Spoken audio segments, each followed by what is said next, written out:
ಭೂಕಂಪ first PU ಭೂಗೋಳಶಾಸ್ತ್ರ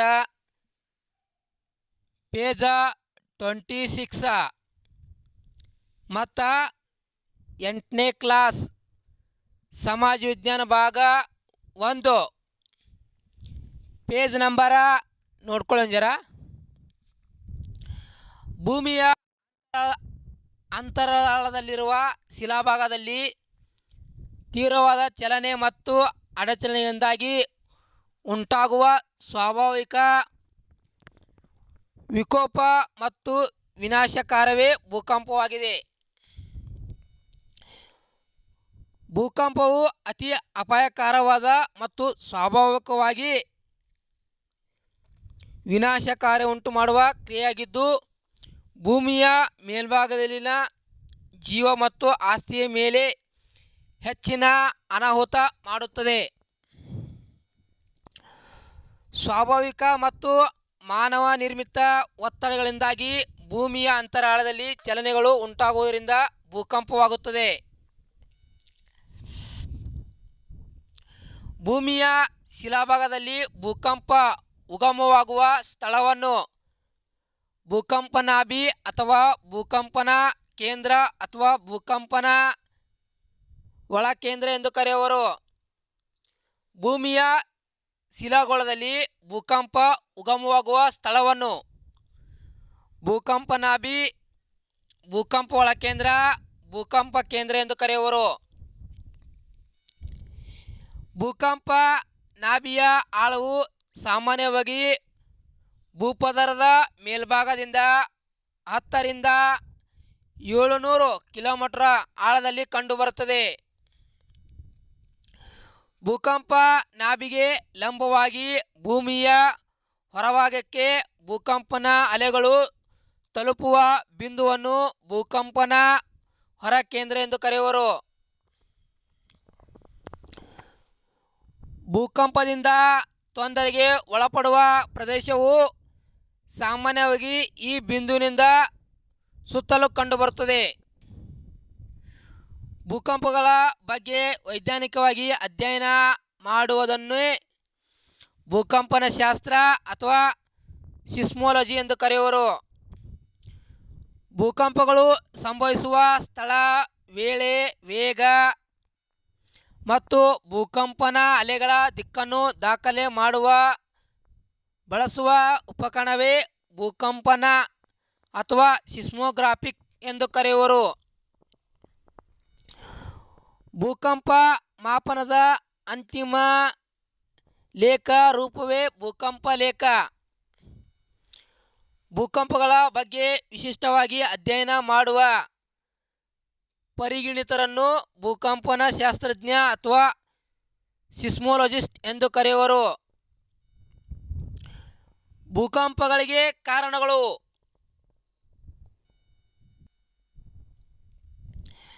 ಒಂದನೇದು ಭೂರಚನಾ ಭೂಕಂಪಗಳು.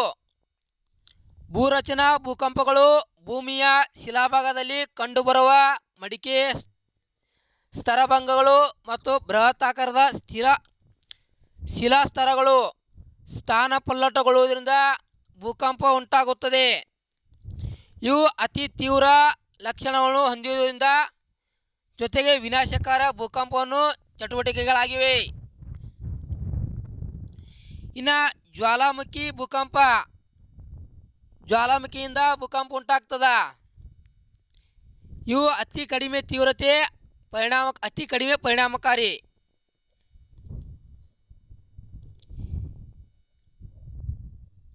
ಇನ್ನು ಮೂರನೇದು ಮಾನವ ನಿರ್ಮಿತ ಅಂಶಗಳಿಂದ. ಪ್ರಾಕೃತಿಕ ಮೇಲೆ ಮಾನವನ ಚಟುವಟಿಕೆಗಳಾದ ಬೃಹತ್ತಾಕಾರದ ಅಣೆಕಟ್ಟು ನಿರ್ಮಾಣ, ಜಲಾಶಯ, ಆಳವಾದ ಗಣಿಗಾರಿಕೆ, ಅಂತರ್ಭಾಗದಲ್ಲಿ ಅಣುಸ್ಫೋಟ ಇತ್ಯಾದಿಗಳಿಂದ ಶಿಲಾ ಪ್ರದೇಶದಲ್ಲಿ ಮಹಾ ಬದಲಾವಣೆಯಿಂದಾಗಿ ಭೂಕಂಪ ಉಂಟಾಗುತ್ತದೆ. ಉದಾ ಕೊಟ್ನಾ ಅಣೆಕಟ್ಟು ಭಾರತದ್ದು,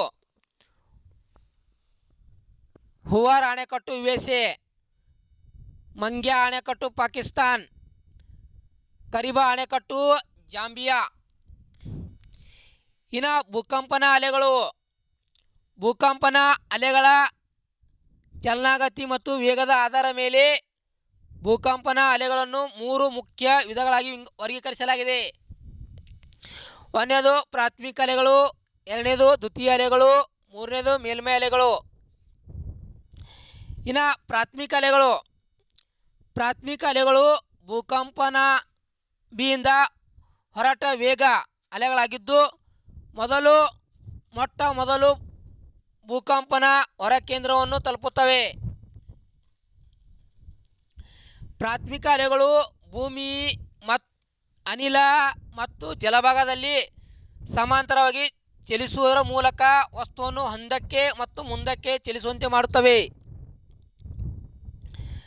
ಪ್ರಾಥಮಿಕ ಅಲೆಗಳನ್ನು ತಳ್ಳುವ ಅಥವಾ ಊರ್ಧ್ವಮುಖ ಅಥವಾ ಓತುವ ಅಲೆಗಳೆಂದು ಕರೆಯುವರು. ಪ್ರಾಥಮಿಕ ಅಲೆಗಳ ವೇಗವು ಪ್ರತಿ ಸೆಕೆಂಡಿಗೆ ಸುಮಾರು 4 ರಿಂದ 13 ಕಿಲೋಮೀಟರ್ ವೇಗಗಳಷ್ಟಾಗಿದೆ. ಪ್ರಾಥಮಿಕ ಅಲೆಗಳಿಂದ ಭೂಕಂಪಗಳು ಸಂಭವಿಸಿದರೂ ಇದು ಭೂಕಂಪನ ಹೊರಕೇಂದ್ರವನ್ನು ಮೊದಲ ಬಾರಿಗೆ ತಲುಪುವುದರಿಂದ ಆ ಪ್ರದೇಶವನ್ನು ಭೂಕಂಪಕ್ಕೆ ಅಣಿಗೊಳ್ಳುತ್ತದೆ. ಇನ್ನು ದ್ವಿತೀಯ ಅಲೆಗಳು ಅಡ್ಡ ಅಲೆ, ಕುಲುಕು ಅಲೆಗಳೆಂದು ಕರೆಯುವರು. ದ್ವಿತೀಯ ಅಲೆಗಳು ಭೂಕಂಪನ ಹೊರಕೇಂದ್ರವನ್ನು ಪ್ರಾಥಮಿಕ ಅಲೆಗಳ ನಂತರ ತಲುಪುತ್ತವೆ. ದ್ವಿತೀಯ ಅಲೆಗಳು ವಸ್ತುಗಳನ್ನು ಲಂಬ ಕೋನದಲ್ಲಿ ತಲುಪುವಂತೆ ಮಾಡುತ್ತವೆ. ದ್ವಿತೀಯ ಅಲೆಗಳು ದ್ರವ ವಸ್ತುಗಳ ಮೂಲಕ ಚಲಿಸಲಾರವು. ದ್ವಿತೀಯ ಅಲೆಗಳ ವೇಗವು ಪ್ರತಿ ಸೆಕೆಂಡ್ಗೆ 4 ರಿಂದ 6 ಕಿಲೋಮೀಟರ್ಗಳಾಗಿವೆ. ಇನ್ನು ಮೇಲ್ಮೈ ಅಲೆಗಳು ಮೂರನೇದು. ಮೇಲ್ಮೈ ಅಲೆಗಳು ಬಹಳ ಮಂದಗತಿ ಲಕ್ಷಣ ಅಲೆಗಳಾಗಿದ್ದು ಭೂಕಂಪನ ಹೊರಕೇಂದ್ರವನ್ನು ಕಡೆ ಹಂತದಲ್ಲಿ ತಲುಪುತ್ತವೆ. ಮೇಲ್ಮೈ ಅಲೆಗಳನ್ನು ಉದ್ದ ಅಲೆಗಳು ಅಥವಾ ದೀರ್ಘಾವಧಿಯ ಅಲೆಗಳೆಂದು ಕರೆಯುವರು. ಮೇಲ್ಮೈ ಅಲೆಗಳ ವೇಗವು ಪ್ರತಿ ಸೆಕೆಂಡ್ಗೆ 3 ರಿಂದ 4 ಕಿಲೋಮೀಟರ್ಗಳಾಗಿದ್ದು ಇದು ಶಿಲಾಗೋಳದಲ್ಲಿ ಮೇಲ್ಪದರಕ್ಕೆ ಸೀಮಿತವಾಗಿದೆ. ಈ ವಿಧದ ಅಲೆಗಳು ಭೂಶಿಲಾಗೋಳದ ಮೇಲೆ ಅಪಾರವಾದ ವಿನಾಶ ಮತ್ತು ಅನಾಹುತ ಉಂಟುಮಾಡುತ್ತವೆ. ಆದ್ದರಿಂದ ಈ ಅಲೆಗಳನ್ನು ವಿನಾಶಕಾರಿ ಭೂಕಂಪನ ಅಲೆಗಳೆಂದು ಕರೆಯುವರು, ಮೇಲ್ಮೈ ಅಲೆಗಳನ್ನು. ಇನ್ನು ಭೂಕಂಪದ ತೀವ್ರತೆಯನ್ನು ಮತ್ತು ಪರಿಣಾಮವನ್ನು ಅಳೆಯಲು 2 ಅಳತೆಯ ಮಾಪನ ಬಳಸುವರು. ಒಂದನೇದು ರಿಕ್ಟರ್ ಮಾಪನ.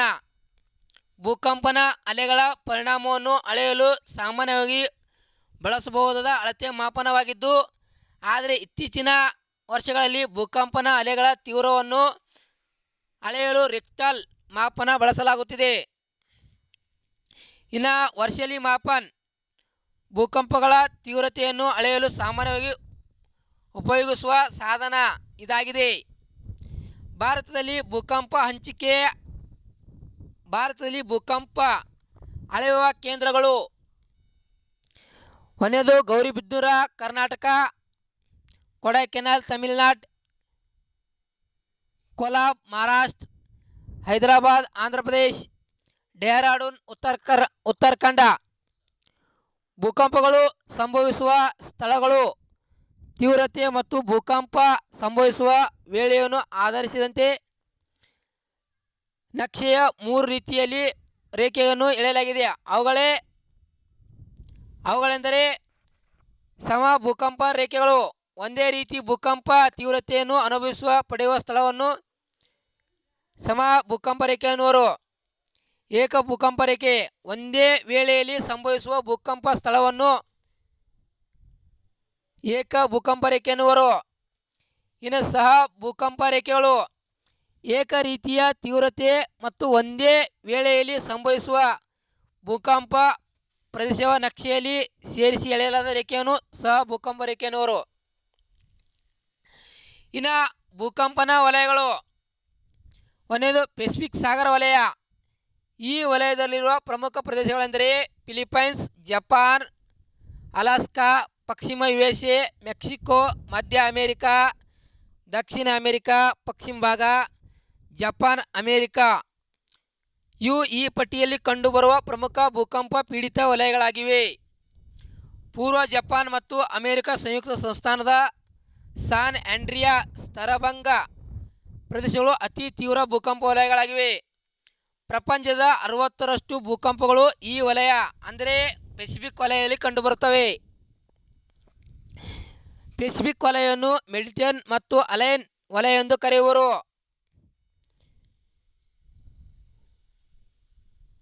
ಇಲ್ಲ ಈಗ ಎರಡನೇದು ಮಧ್ಯ ಭೂಖಂಡ ವಲಯ. ಇದನ್ನು ಮೆಡಿಟರೇನಿಯನ್ ಅಥವಾ ಅಲೈನ್ ವಲಯ ಎಂದು ಕರೆಯುವರು. ಇದು ಒಂದು ಭೂವಿಕಿರಿತ ವಲಯವಾಗಿದ್ದು ಈ ವಲಯದಲ್ಲಿ ಅಲೈನ್ ಪರ್ವತಗಳು, ಅದರ ಶಾಖೆಗಳು ಯುರೋಪ್, ಉತ್ತರ Africa, Iran, Africa, Pakistan, Himalaya ಪರ್ವತ, ಚೀನಾ, ಮ್ಯಾನ್ಮಾರ್ ಕಂಡುಬರುತ್ತವೆ. ಈ ವಲಯವು ಪ್ರಪಂಚದ 21ರಷ್ಟು ಭೂಕಂಪ ದಾಖಲಾಗಿದೆ. ಇನ್ನು ಮೂರನೇದು ಮಧ್ಯ ಅಟ್ಲಾಂಟಿಕ್ ವಲಯ. ಈ ವಲಯವು ಮಧ್ಯ ಸಾಗರಿಕ ಶ್ರೇಣಿಗಳು ಕೂಡಿದ್ದು ಅಟ್ಲಾಂಟಿಕ್ ಮಹಾಸಾಗರ ದ್ವೀಪದಲ್ಲಿ ವಿಸ್ತರಣವಾಗಿದೆ. ಇನ್ನು ನಾಲ್ಕನೇದು ಶಿವಾಲಿಕ್ ವಲಯ. ಹಿಮಾಲಯದ ಪಾದ ಬೆಟ್ಟಗಳಿಂದ ಕೂಡಿರುವ ಈ ಪ್ರದೇಶವು ಅತಿ ಪ್ರಮುಖವಾದ ಭಾರತ ಭೂಕಂಪ ವಲಯವಾಗಿದೆ. ಜಮ್ಮು ಕಾಶ್ಮೀರ, ಉತ್ತರಾಖಂಡ್, ಹಿಮಾಚಲ ಪ್ರದೇಶ, ಅಸ್ಸಾಂ, ಪಶ್ಚಿಮ ಬಂಗಾಳ ಕೆಲವು ಭಾಗಗಳಲ್ಲಿ ಭೂಕಂಪಗಳು ಸಂಭವಿಸುವ ದಾಖಲೆ ಹೊಂದಿದೆ. ಇನ್ನು ಭೂಕಂಪದ ಪರಿಣಾಮಗಳು.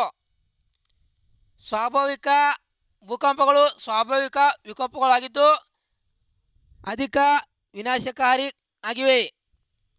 ಇದರಿಂದ ಆಸ್ತಿ-ಪಾಸ್ತಿ ಹಾನಿ ಆಗ್ತದ, ಅನೇಕ ಕಾರಣಗಳು ಬರೀಬೋದು, ಅದು ಇದು ಹಾನಿ ಆಗ್ತದೆ. ಇನ್ನು ಕ್ವಿಕ್ ರಿವಿಷನ್. ಇನ್ನು ಭೂಕಂಪ. ಈ ಭೂಕಂಪ ಬಗ್ಗೆ ಫಸ್ಟ್ PU ಭೂಗೋಳಶಾಸ್ತ್ರ ಪೇಜ್ ನಂಬರ್ 26 ಮತ್ತು 8ನೇ ಕ್ಲಾಸ್ ಸಮಾಜ ವಿಜ್ಞಾನ ಭಾಗ 1 ಆ ಬುಕ್ನಂತ ಒಂದಿನಿದ್ರೆ ಅಲ್ಲ. ಈಗ ಭೂಮಿಯ ಅಂತರಾಳದಲ್ಲಿನ ಶಿಲಾಭಾಗದಲ್ಲಿ ತೀವ್ರವಾದ ಚಲನೆ ಮತ್ತು ಅಡಚಣೆಯಿಂದಾಗಿ ಉಂಟಾಗುವ ಸ್ವಾಭಾವಿಕ ವಿಕೋಪ ವಿನಾಶವೇ ಭೂಕಂಪವಾಗಿದೆ.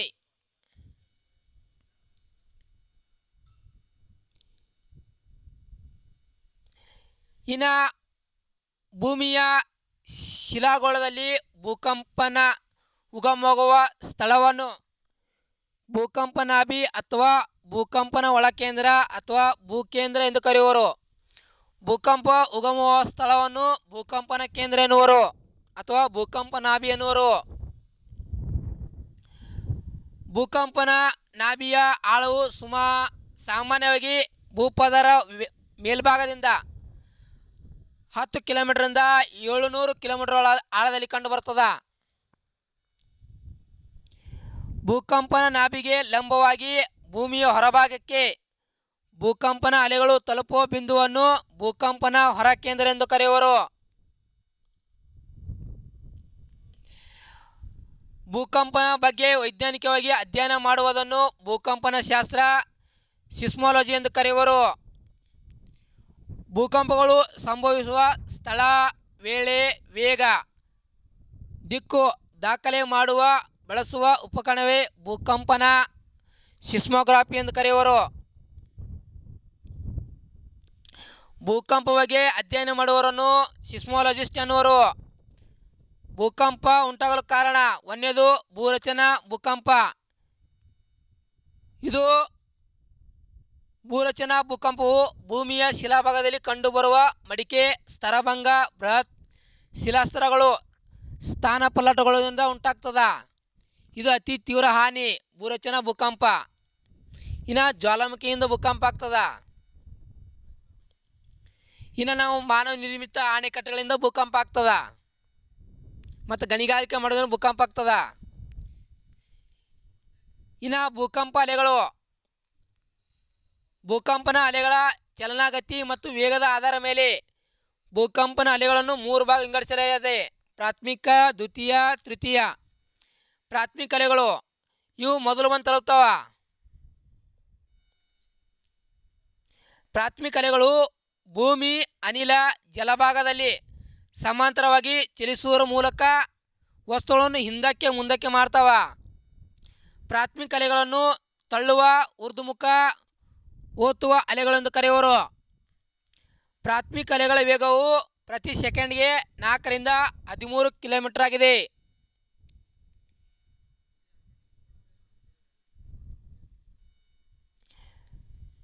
ಇನ್ನು ದ್ವಿತೀಯ ಅಲೆಗಳು.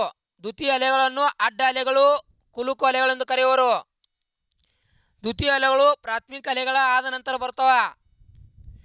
ದ್ವಿತೀಯ ಅಲೆಗಳು ವಸ್ತುಗಳನ್ನು ಲಂಬ ಕೋನದಲ್ಲಿ ತಲುಪುವಂತೆ ಮಾಡುತ್ತವೆ. ದ್ವಿತೀಯ ಅಲೆಗಳು ದ್ರವ ವಸ್ತುಗಳ ಮೂಲಕ ಚಲಿಸಲಾರವು. ದ್ವಿತೀಯ ಅಲೆಗಳ ವೇಗವು ಪ್ರತಿ ಸೆಕೆಂಡ್ಗೆ 4 ರಿಂದ 6 ಕಿಲೋಮೀಟರ್ಗಳಷ್ಟಾಗಿದೆ. ಇನ್ನು ಮೇಲ್ಮೈ ಅಲೆಗಳು ಅತಿ ಹೆಚ್ಚು ಹಾನಿಕಾರ ಅಲೆಗಳು ಇವು. ಈ ಮೇಲ್ಮೈ ಅಲೆಗಳು 3 ರಿಂದ 4 ಕಿಲೋಮೀಟರ್ ವೇಗದಲ್ಲಿ ಬರ್ತಾವ.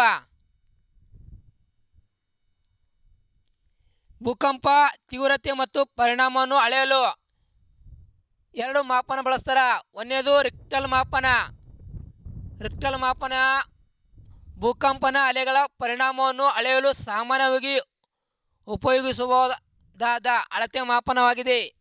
ಆದರೆ ಇತ್ತೀಚಿನ ದಿನಗಳಲ್ಲಿ ಭೂಕಂಪನ ತೀವ್ರತೆಯನ್ನು ಅಳೆಯಲು ರಿಕ್ಟರ್ ಮಾಪನ ಬಳಸ್ತಾರ. ಎರಡನೇದು ವರ್ಸೆಲಿ ಮಾಪನ್. ಭಾರತದಲ್ಲಿ ಭೂಕಂಪನ ಅಳೆಯುವ ಕೇಂದ್ರಗಳು ಗೌರಿಬಿದನೂರ ಕರ್ನಾಟಕದಾಗದ, ಕೊಡೈಕೆನಾಲ್ ತಮಿಳುನಾಡ್ದಾಗದ, ಕೊಲಾಬ ಮಹಾರಾಷ್ಟ್ರದಾಗದ, ಹೈದರಾಬಾದ್ ಇದು ಆಂಧ್ರದಾಗದ, ಡೆಹ್ರಾಡೂನ್ ಉತ್ತರಾಖಂಡದಾಗದ.